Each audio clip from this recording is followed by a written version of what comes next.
Who am I? We build our identity around a few things: circumstances, home life, financial position, and the friends we keep. We tend to forget one important factor that builds our identity, and that would be the Creator of all things. So what does the Bible say about me? Who am I? Some of us go through some tough times. We get bullied for the simplest things that we cannot control, like financial position, the inability to do a certain thing, or be good at something, even if we don't look the way that society wants us to look. In my life, I was bullied for coming from a single-parent household and not being financially strong. I was a social outcast in primary school. But in high school, things changed. I excelled at sports. I made the Gauteng team for wrestling, and I was untouchable in athletics. I became the bully. But in my household situation, things only got worse. I had to live with my uncle in my matric year, and that is when things started changing. You see, God Himself entered my life, and I started to discover who God said I am. I'm going to take you to Genesis 1 verse 27, the very first chapter of the Bible. God already starts to tell you and me what He thinks of us and who we are. He says, God created man in His own image. In the image of God, He created him. Male and female, He created them. So if your friends laugh at you or make fun of you for the way that you look, be reminded that God, the maker of heaven and earth, made you in His own image. Yes, it still hurts when they make fun of us. Yes, it's not fun.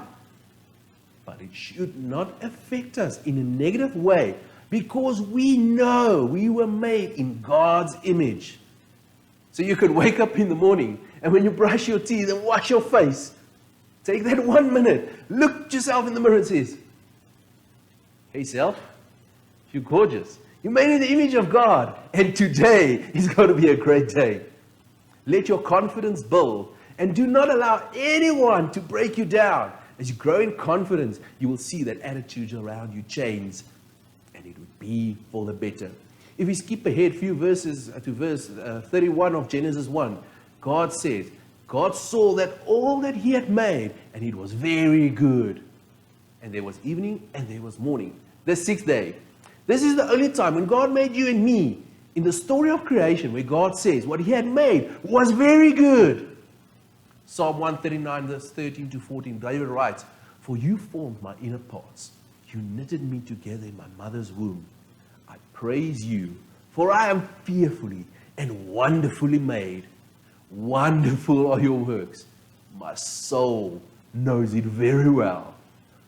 Whoa! God created my inner parts and knitted me together. I am fearfully and wonderfully made.